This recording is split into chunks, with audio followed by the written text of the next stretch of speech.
Personality और भगवान जिसकी शरणागति करना है वही सेवक सेव्य और डिस्टर्बेंस वाली है माया। इसका थोड़ा निरूपण कर देंगे।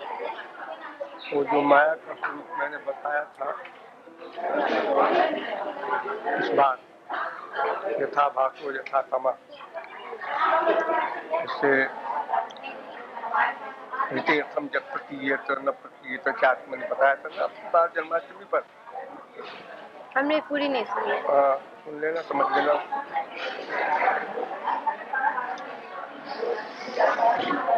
मतलब दो पॉइंट है। भगवान की शक्ति है माया,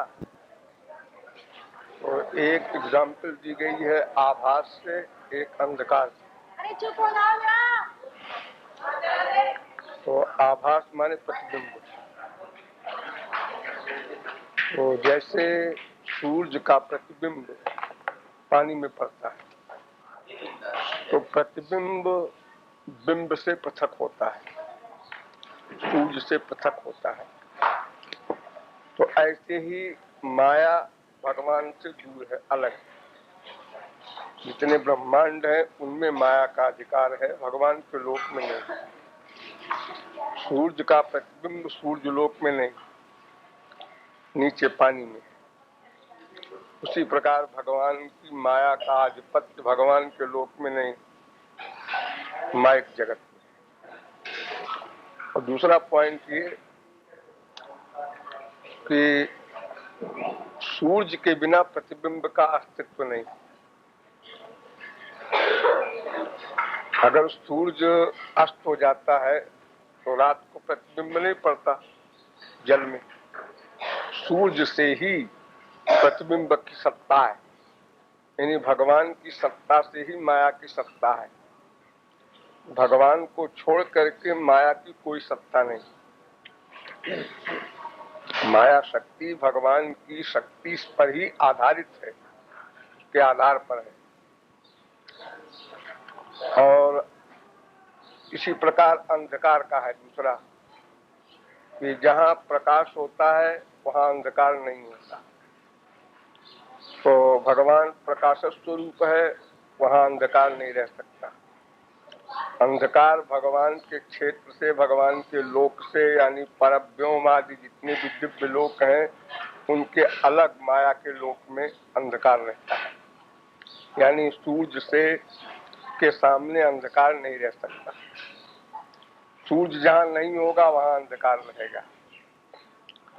दूसरा पॉइंट ये कि अंधकार का ज्ञान प्रकाश से ही होगा, अपने आप नहीं होगा।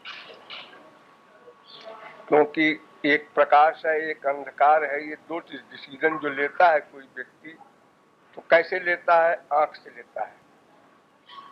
तो आंख में भी प्रकाश है, तो इस आंख के प्रकाश से अंधकार के अस्तित्व का अनुभव होता है। तो आंख के प्रकाश से अंधकार का अस्तित्व, और जहाँ प्रकाश है वहाँ अंधकार नहीं। दो पॉइंट, जहाँ भगवान है वहाँ माया नहीं, और भगवान की सत्ता से ही माया सत्तावती होती है, अपना वर्क करती है, उसकी पृथक पर्सनैलिटी कुछ नहीं। ये दो पॉइंट हैं आभास और सम में। वो कुछ माया का स्वरूप बता देंगे और जीव का स्वरूप जितना है। ये जीव जो तुम लोगों के पास लिखाया हुआ है डिटेल में, भगवान का दास है और जीव करता है और जीव ज्ञाता है, स्पष्टा है, दृष्टा है, और ये माया का भी अंश नहीं है और भगवान की स्वरूप शक्ति का भी अंश नहीं है, तटस्था शक्ति का अंश है।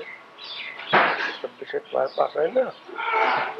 तुम तो ऐसे मुंह लटकाया जैसे पहली बार सुन रही हो। नहीं, मैं सोचती थी वो लोग इतना गहरा समझेंगे कि नहीं।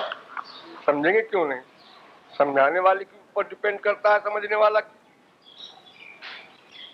जीव तत्व पर हमको विशेष समझाना है, वो परमावश्यक है।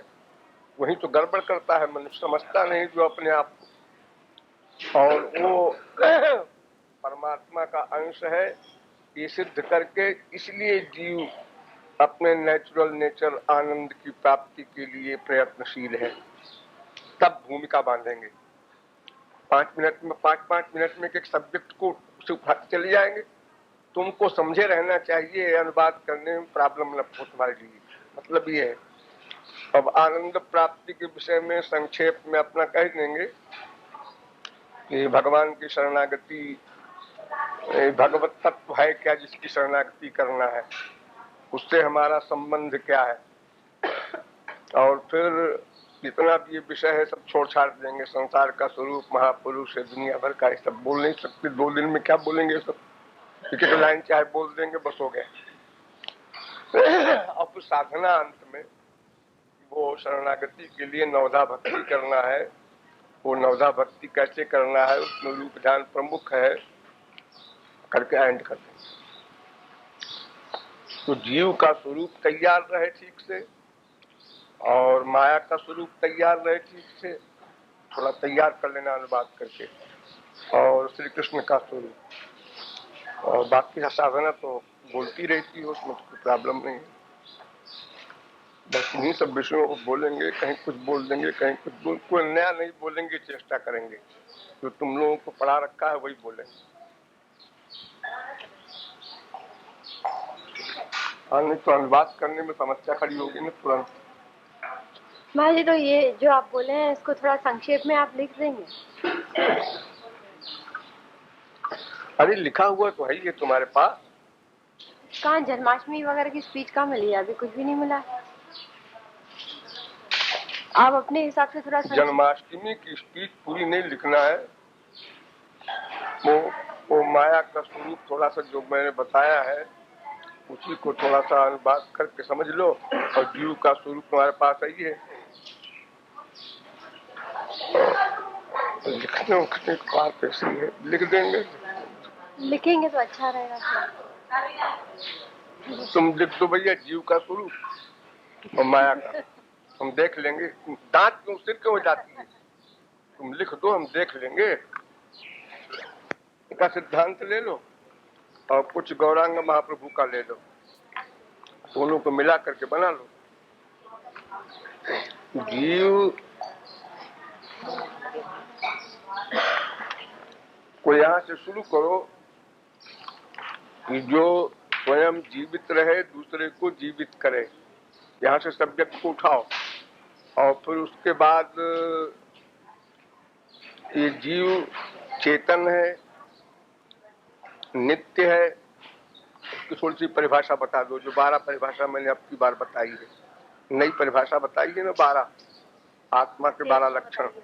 हाँ भाजी, वो तो बहुत डिफिकल्ट रहेगा 12 लक्षण ट्रांसलेट करना। संगी है और चेतन है, वो सब बताइए आपने 12। अरे तो बोल देना है उनको, अब वो इसका डिटेल तो हो नहीं सकता है, वो शब्दों का अनुवाद नहीं हो पाएगा। कैसे नहीं हो पाएगा? नित्य शब्द का अनुवाद है, अव्यय शब्द का है, क्यों? जो घटे बढ़े ना, अव्यय नहीं होता ग्रामर में। आप बता दीजिएगा। शुद्धा एका क्षेत्रज्ञ, ये क्षेत्र शरीर है, इसका ज्ञाता। ये तो गीता में तमाम भरा पड़ा है क्षेत्रज्ञ शब्द।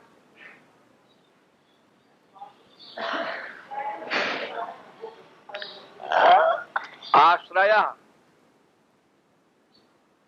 शरीर का आश्रय है, शरीर इसके आश्रित है, ये शरीर का आश्रय है।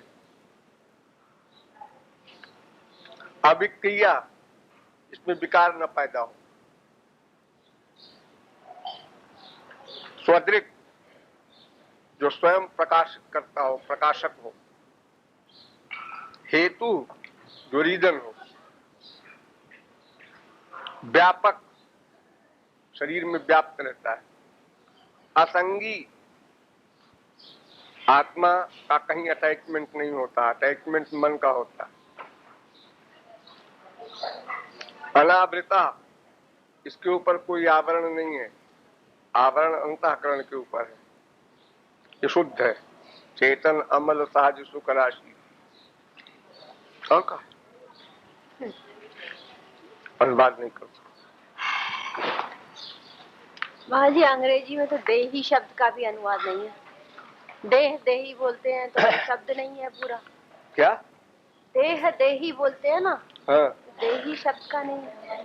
अरे देही शब्द का क्या होता, आत्मा है देही शब्द का, और क्या है?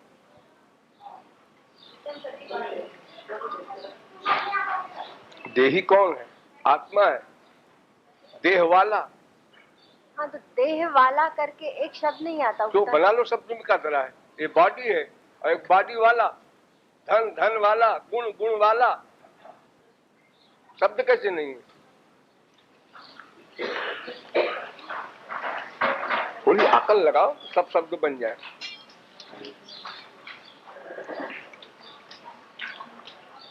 देहधारी को क्या बोलती है?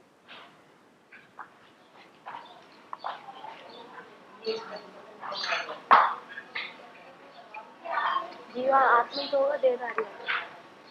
जैसे जिसके धन है उसको क्या बोलोगी, जिसके देह है उसको क्या बोलोगी? देह वाला। ग्रामर से उसमें विभक्ति लगा कर बनता नहीं शब्द।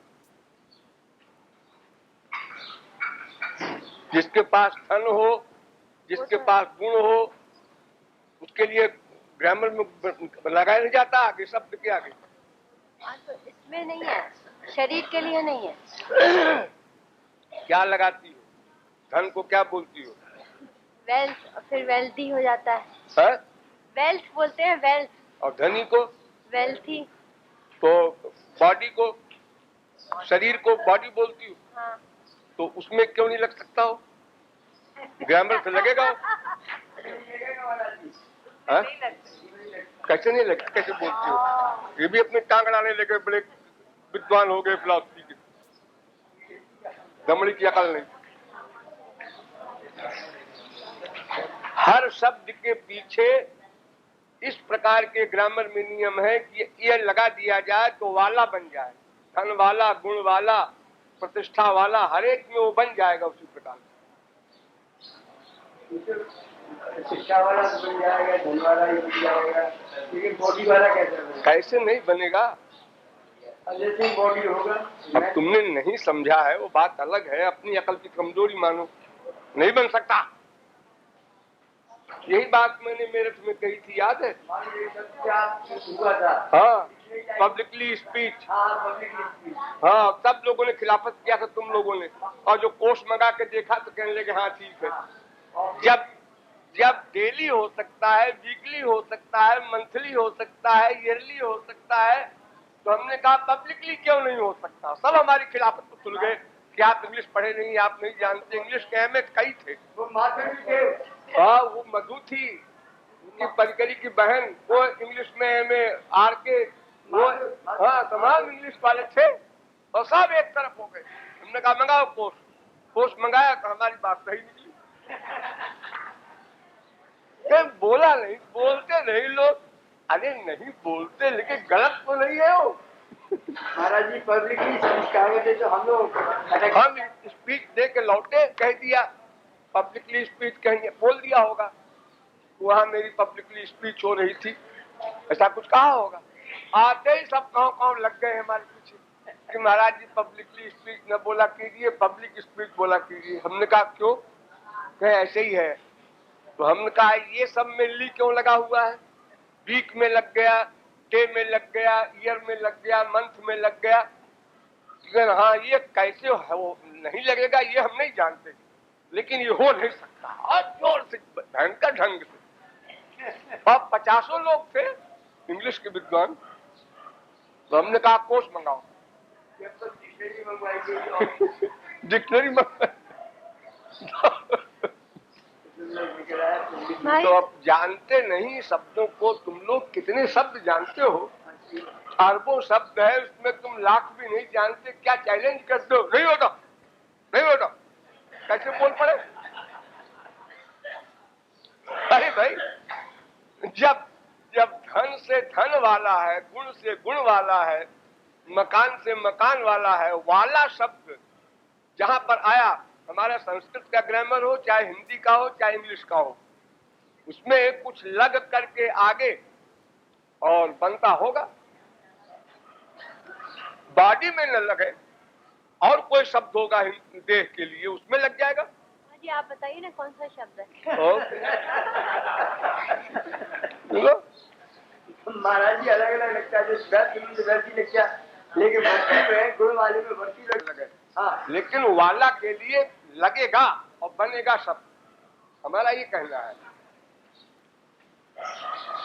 सोचो भाई, बॉडी फोल्डर वो भी होता है जिसका देह है देह वाला, देह धारण करने वाला, क्यों समझ लो। तो शब्द नहीं होगा ऐसा कैसे हो सकता? गीता में तमाम भरा पड़ा है, देहिनोस्मिन् यथा देहे कौमारम यौवनम जरा। तो राधा कृष्णन ने लिखा होगा ना उसका अर्थ, ढूंढती हूँ, दूसरे अध्याय में गीता के। ढूंढती हूँ अभी। हाँ देखना, देही के कुमार अवस्था, युवा अवस्था और वृद्धावस्था होती है। देहिनोस्मिन् यथा देहे कौमारम यौवनम जरा तथा देहांतर प्राप्तिर धीरः तत्र न मुह्यति। उसी प्रकार जीव जो है और देह धारण करता है, दूसरे देह धारण कर लेता है, तो उसमें बुद्धिमान व्यक्ति मोह नहीं करता कि देह छूट गया या मर गया, मैं परेशान हो रहा है। अरे देह बदल दिया और क्या हो गया, नई बात क्या हो गई, परेशान काहे को हो रहा है? परेशान वो होता है जिसके स्वार्थ की हानि होती है। और क्या बिगड़ गया, देह छूट गया किसी का, दूसरा देह मिल गया। अरे भाई जैसे शरीर वही है, उसमें लड़कपन की उम्र आई, युवावस्था आई, बुढ़ापा आया, शरीर वही है। ऐसे ही आत्मा वही है। अब मनुष्य के शरीर में गया, देवता के शरीर में गया, किन्नर के शरीर में गया, गधे के शरीर में गया, आत्मा में कोई चेंज नहीं होता। तो बुद्धिमान व्यक्ति क्यों दुख मनावे, क्यों शोक करे? उसमें देखना देही शब्द आया है।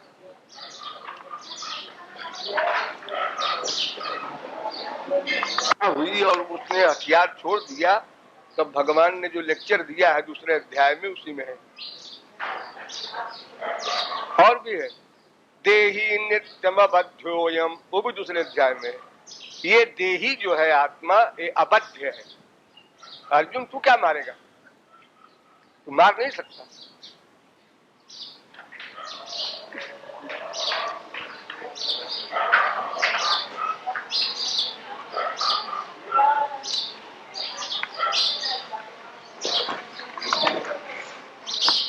लो अच्छा, वो कौन सा कार्य दुनिया में है जो शारीरिक है? सब मन पे प्लस हो गई होता है। हा? सब काम मन से ही, जो हाथ भी चलेगा तो मन लगेगा, तो हाथ चलेगा। तो फिजिकल क्यों कहते हो? फिजिकल क्या है? हाथ पैर अपने आप काम करेंगे बिना मेंटल आए। अगर तुम कहो कि शरीर का जिसमें अधिक काम हो, शरीर का अधिक काम हो, उसको तुम फिजिकल कहते हो। एक आदमी कुल्हाड़ी से लकड़ी चीर रहा है, ये फिजिकल वर्क है। एक आदमी ऑफिस में बैठ करके कलम चला रहा है, वो मेंटल वर्क है। वो मेंटल वर्क है। अब जो मेंटल वर्क में तो कलम चल रही है, हाथ चल रहा है, आंख चल रही है, वो कैसे खाली मेंटल है? अब हमारी फिलॉसफी में मेंटल है जो केवल सोचता है। हमारी फिलॉसफी में मेंटल वर्क उसे कहते हैं जो बैठे बैठे सोचता है, कहीं राग कहीं द्वेष, उसको हम मेंटल मानते हैं। उसी को भगवान नोट करता है। हमारी पर्सनल फिलॉसफी है। बैठा है एक आदमी, वो कब मिलेगा, उसके बड़ा प्यार हो रहा है, वो बड़ा अच्छा है, वो ऐसा है वैसा है, कुछ बोल नहीं रहा, आंख से देख भी नहीं रहा है, फिजिकल कोई वर्क नहीं हो रहा है, ये मेंटल वर्क है। इसके अलावा अगर आंख से देख रहा है तो भी फिजिकल वर्क हो गया, तो शरीर का उपयोग हो गया उसमें। अब ऑफिस में तो हाथ चल रहा है, 3 4 7 5 12, आंख कान नाक सब इंद्रियों का वर्क हो रहा है, वो कैसे मेंटल वर्क हुआ? और जो आप कहते हैं कुल्हाड़ी चलाने वाले को कोई दिमाग का काम नहीं है, तो जरा एक कुल्हाड़ी मार के देखो, अपने पैर को मार लोगे। नहीं सही है। कैसे नहीं है दिमाग का काम उसमें? घास छीलते हैं, गिट्टी तोड़ते हैं, हाथ में मार लोगे तुम। उनको अभ्यास है, इतना अधिक दिमाग का लगाए रहते हैं उसमें लगातार। कैसे मेंटल प्लस नहीं है उसका? फिजिकल वर्क किसको कहेंगे? सही है। सब गलत शब्द बने हैं इंग्लिश में, तब कोई मतलब नहीं। हम लोग तो गहराई पकड़ते हैं।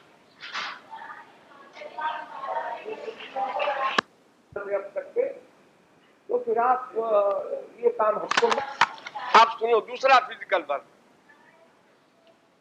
फिजिकल वर्क हो रहा है,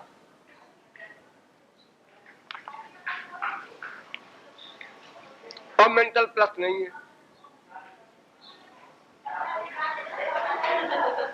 तो ये मेंटल प्लस नहीं है, ये बात इम्पॉसिबल है।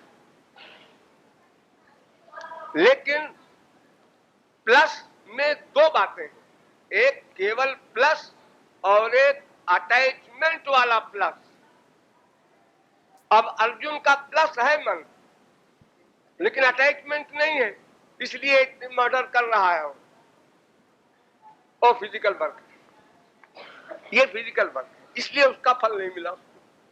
मेंटल जहां अटैचमेंट हुआ था वो मेंटल वर्क हो गया, उसका फल मिलेगा। तो डिटैच्ड माइंड से कोई करे तब वो नहीं हुआ। डिटैच्ड माइंड से कोई काम करे, डिटैचमेंट नहीं हो सकता बिना एक जगह अटैचमेंट हुए, इम्पॉसिबल। डिटैचमेंट क्या पेंडिंग में रखोगे मन को? डिटैचमेंट करेंगे, डिटैच्ड माइंड होकर काम करे। तो डिटैच माइंड होगा कैसे? वो माइंड कहीं लगाओगे तब तो डिटैच होगा उससे। अरे भाई, जब अटैचमेंट नहीं होगा, डिटैच जब नहीं अटैचमेंट नहीं होगा तो कहाँ क्या कर रहा है मन? कहाँ अटैचमेंट है उसका? कहीं अटैचमेंट करो तब एक साइड से वो डिटैच होगा, ऐसे कैसे हो जाएगा? जब तक तुम अर्जुन भगवान में मन लगा देता है, अब संसार से डिटैच हो गया हो। तो जब वो डिटैच हो गया अंतःकरण, तो अंतःकरण प्लस तो है युद्ध करने में, लेकिन वो न्यूट्रल है, उसमें अटैचमेंट नहीं है उसका, इसलिए वो फिजिकल वर्क मान लिया गया।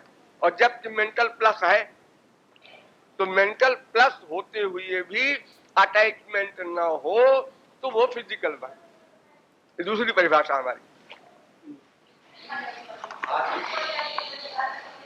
हमारी परिभाषा ऐसी है जो बिल्कुल सबसे हजारों लोग मिलके भी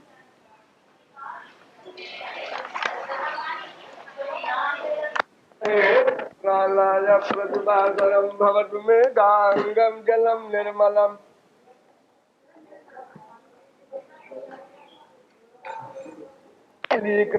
को दंड चंडा सुगध्वस्तो दंड विपक्ष मंडल मतत्वाम बीच मध्यरणम बलगत गांडीव मुक्त कांड बल ज्वाला बलि तांडव भ्रश्चत पांडव रुष्ट पांडव महो को नक्षिति सस्मरेत।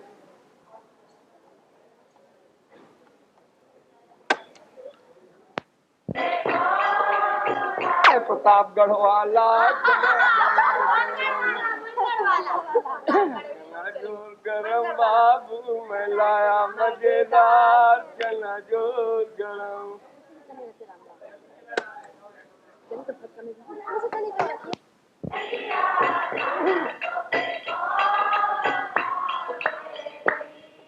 अरे कारो रंग और संसारी काम को, गलत काम को उदार कर दोस्त के साथ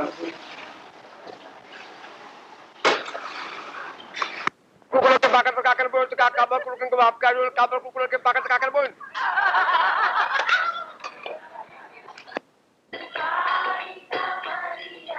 कारी कमरिया कारो रंग अरुकार। काबर कुकुर के पाकर पकाकर बोल तो काबर कुकुर के बाप का जो काबर कुकुर के पाकर पकाकर बोल। जाए गैया, कान्हा को कौन दुहावे गैया।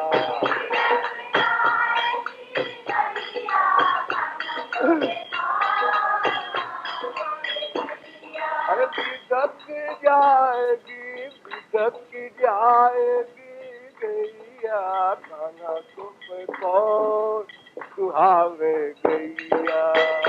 के लड़के, उनके बच्चे पाकर तर काकर बोए, किसी के पाकर के पेड़ के नीचे ककड़ी बो दिया। तो क्या काबर कुकुर के लड़कन के बाप गया है, उनके पिता की प्रॉपर्टी है का? जौन काबर कुकुर के लड़के पाकर तर काकर बोए, क्यों बोया? काबर कुकुर के लड़के पाकर तर काकर बोए, तो काबर कुकुर लड़कन का बाप क्या है जो काबर कुकुर लड़के पाकर तर काकर बोए? मजा आया, अच्छा लगा। जाहिर मिट न जाए गदरे दिल, गदरे दिल, गदरे दिल दर्द का अनुभव हो रहा है विरह में, ये मिट न जाए ऐसी कृपा रखना। तो इलाही मैंने भगवान, मिट न जाए दर्द दिल को, गदरे दिल, गदरे दिल। क्या?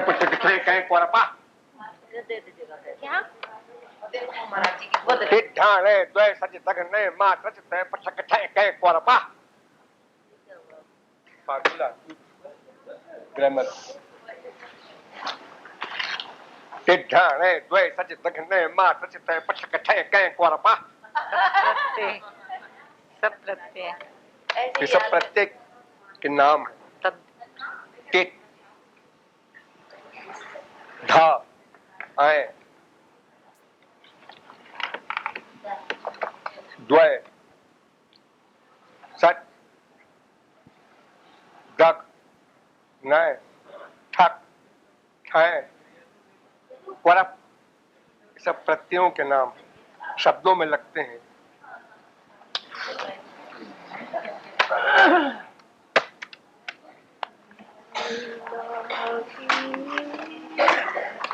घटा घट घटा घाटा घटा घुर घटा मंडू कब्ज बको बको बक बको बाको बको बू बको विद्युत ज्योति चकी मकी चकमकी चाकी मकी दृश्यते थम नंद किशोर गो वनिता वाचस्पति पादुना। पहले आप सिखाए थे इनको, उसको पहले तो याद कर ले। क्या करेगी इससे याद कर? कोई गाल समझाई बक बक बक नहीं मिलेगा तो तनु बुला लेंगे, आ जाओ आ जाओ आ जाओ। हो आप लोगों के जो वाक्य से निकल रहा है तो गोलोक से मिलेगा कम से कम।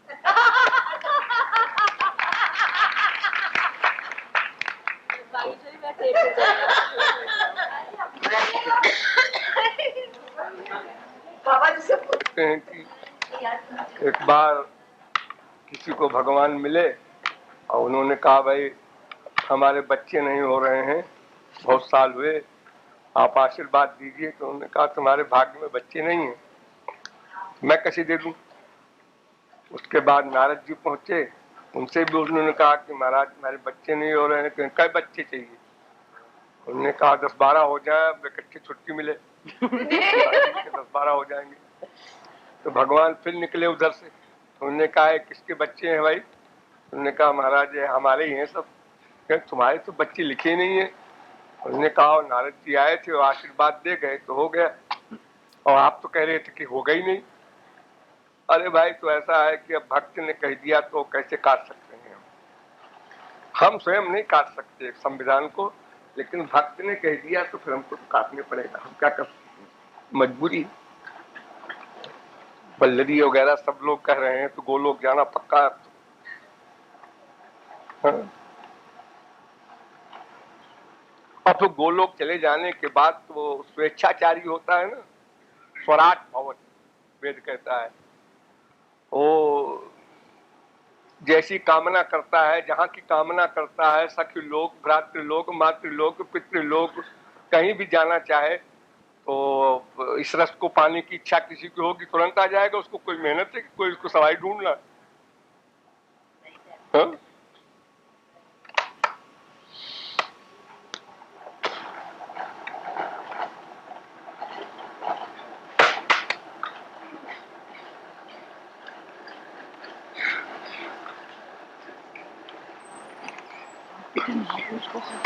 जावे और जो को उनको देखन आवे तो ढील होए तो और कसावे। हमारे घर परदेसी आवे, हमारे घर परदेसी आवे। जब परदेसी के आते हैं हमारे घर में तो बांधे और लटकाए जाए और जो को उनको देखन आवे तो ढील होए तो और कसावे। है कैसा पर्दा लगा है। हमारे घर परदेसी आवे तो बांधे और लटकाए जावे।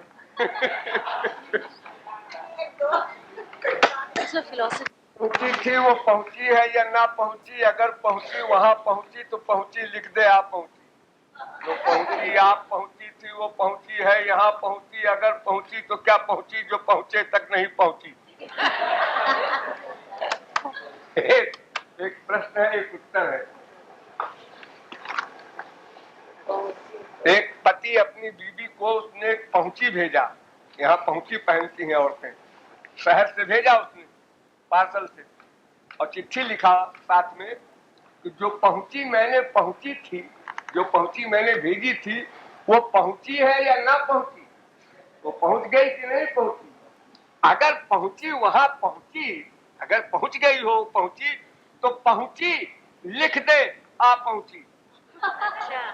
तो अपने हाथ से जवाब तो दे दो कि हाँ पहुंची मिल गई है। तो स्त्री ने जवाब लिखा कि जो पहुंची तुमने पहुंची थी वो पहुंची है यहाँ पहुंची। जो पहुंची तुमने भेजी थी वो पहुंची आ तो गई है यहाँ, मगर पहुंची तो क्या पहुंची जो पहुंचे तक नहीं पहुंची। वो छोटी पड़ गई, हमारे पहुंचे में आती ही नहीं। वो पहुंच तो गई है लेकिन वो पहुंचना बेकार है, मगर पहुंची तो क्या पहुंची जो पहुंचे तक नहीं पहुंची। बार बित्यो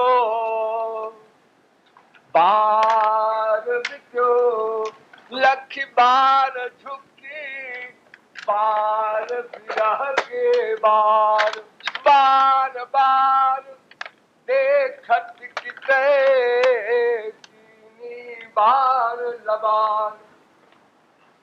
बार बित्यो पूरा दिन बीत गया, लख बार झुकी दरवाजे पर झुककर राह देखते देखते दिन बीत गया। बार बित्यो लगार झुकी, बार माने बाला, बिरह के बार विरह के प्रहार से दुखी वो बाला दिन भर द्वार दरवाजे पर खड़ी देखती रही, आए नहीं। तो बार बित्यो लख बार झुकी, बार विरह के बार। तो बार बार देखत कितै कीन्ही बार लबार। वो कह गया था मैं अभी आता हूँ और दिन बीत गया, लबरा ने कितनी बार शाम हो गई नहीं आया। आइए आइए आइए और जियतन मरतन जियतन भात, उन्हीं लखात पलक कल पल मुहि कल पल खात। लखत पंख के किनके नहीं बिलखात। हमारे पद में चितवत उतैत रात, कृपालु ही चितवत उतैत रात।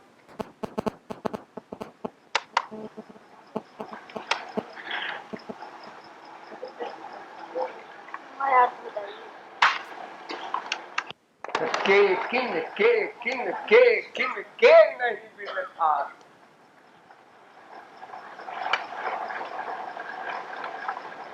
किन के किन माने मोरन, किन के पंख के किन के, जिस मोर के पंख के कुछ टुकड़े को मैं देखती हूँ तो मोर पंख वाले की याद आती है और व्याकुल हो जाती है।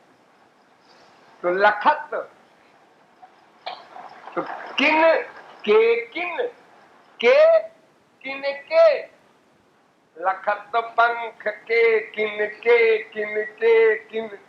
नहीं बिल खान। राधा रानी महाराज जी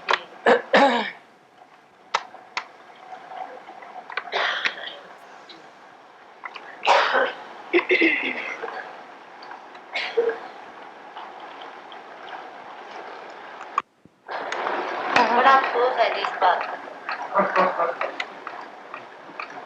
अरे हम कहते हैं किस्मत अच्छी हो किसी की खराब हो, किस्मत तो हो, हमारी किस्मतें लिखना भूल गया ब्रह्मा। ये बात है, गड़बड़ी ये है। अरे कुछ तो हो, किस्मती नहीं है।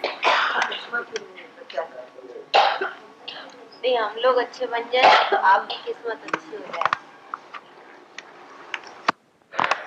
तो हमने उसके सर्वेश्वरी से कहा बंद कर दे, तो छिटकनी बंद करवा करके बाथरूम में जाके 2 बाल्टी से नहाए इतना था। तो उसके बाद में आई नर्स, तो सब सामान वामान लेके बाथरूम संडास सबका, तो सर्वेश्वरी से बात किया उसने, हमने कहा इशारा कर दिया, हमने कहा कह दो तो उनको जरूरत नहीं।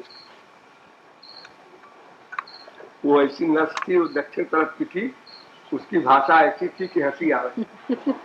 क्यों तुमको संडास हुआ?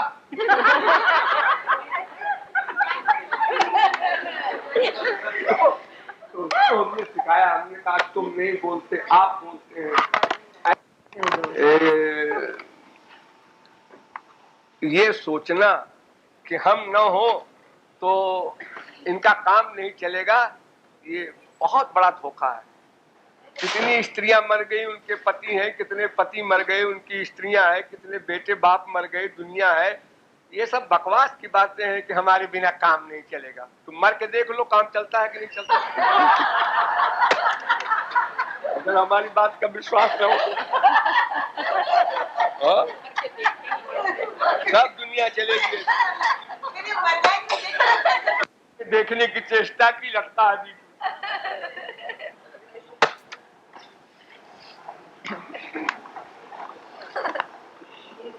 सुखस्य च कोऽपि दाता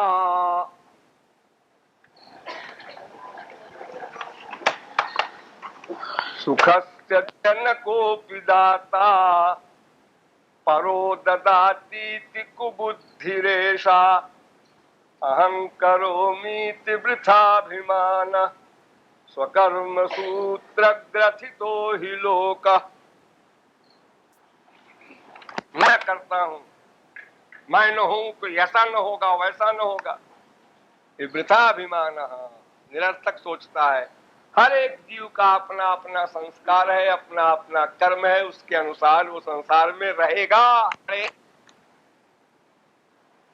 किसी के आने जाने से कोई संबंध नहीं। सीधे सीधे रहे चाहे टेढ़े टेढ़े रहे, चाहे हंस के रहे चाहे रो के रहे।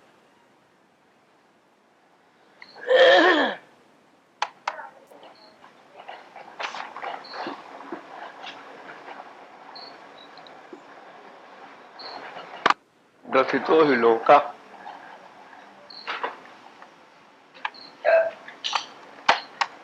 तुम लोग पास है कुछ सब?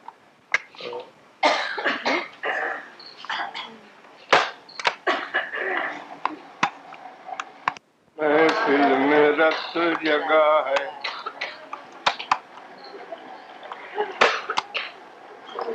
सैकड़ों वर्ष बाद आ रहा है, अधिक इम्पोर्टेंट है। मतलब तो जितने भी साधारण कितने लोग हैं वो सब भाग के जाएंगे। भाई अब की कुंभ नहीं छोड़ना है, क्या पता अगले कुंभ में मर जाए न रहे, बूढ़े खास तौर से जाएंगे। और तुमको भी जाना चाहिए, क्या पता अगले 12 सहस्राधिका गौरी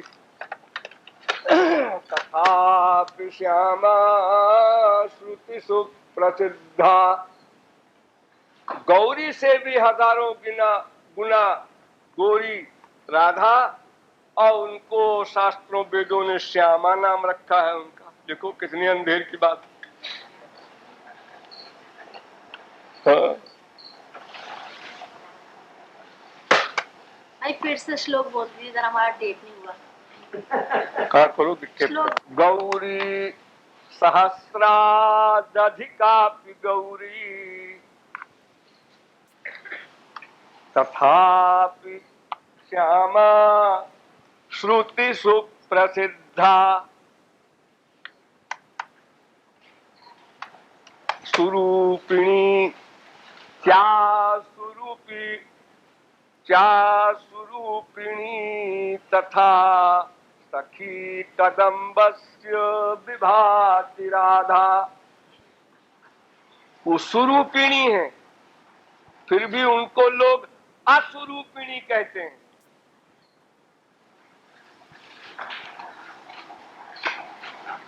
क्या मतलब हुआ? 1000 रुपया इनाम। बोलो। सुरूपिणी को असुरूपिणी कहते हैं और अत्यंत गौरी को श्यामा कहते हैं।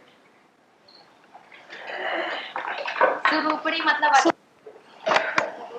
मतलब खराब नहीं। कोई कुरूपा कहता है क्या राधा को? अरे आ लगाओगे तो सुरूपिणी का उल्टा हो जाएगा ना। आसु रूपिणी सखी कदम्बस्य, सखियों की प्राण स्वरूप है। आसु माने प्राण। सुरूपिणी क्या असुरूपिणी कहते हैं जो किसकी? सखी कदम्बस्य, सखियों की असुरूपा है माने प्राण स्वरूपा है किशोरी जी। ऐसी राधा विभात।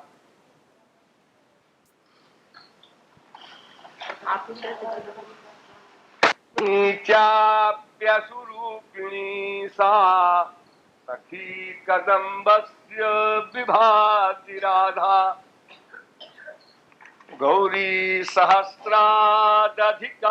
गौरी तथापि श्यामा श्रुति सुप्रसिद्धा सुरूपिणी चाप्यसुरूपिणी सा सखी कदम्बस्य विभाति राधा। बढ़िया। ते लोका मंत्र है ना। असुरजा माने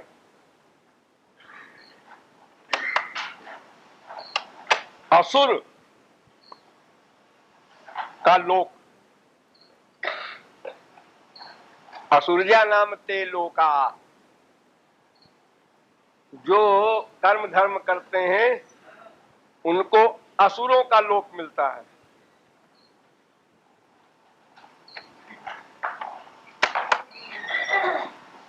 सुरों का लोक मिलना चाहिए तो देवताओं को सुरों को असुर कहते हैं क्योंकि वो प्राण को ही अंतिम लक्ष्य मानते हैं, आत्मा को नहीं समझते। इसलिए असुरः असुरः।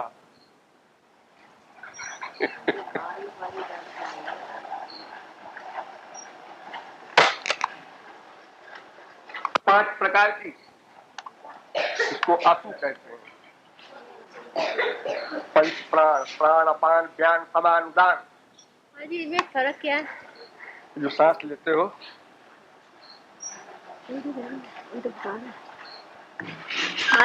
अंतर है, क्रिया अलग अलग है तो प्राण एक ही वायु है वो, लेकिन वो 5 प्रकार की है।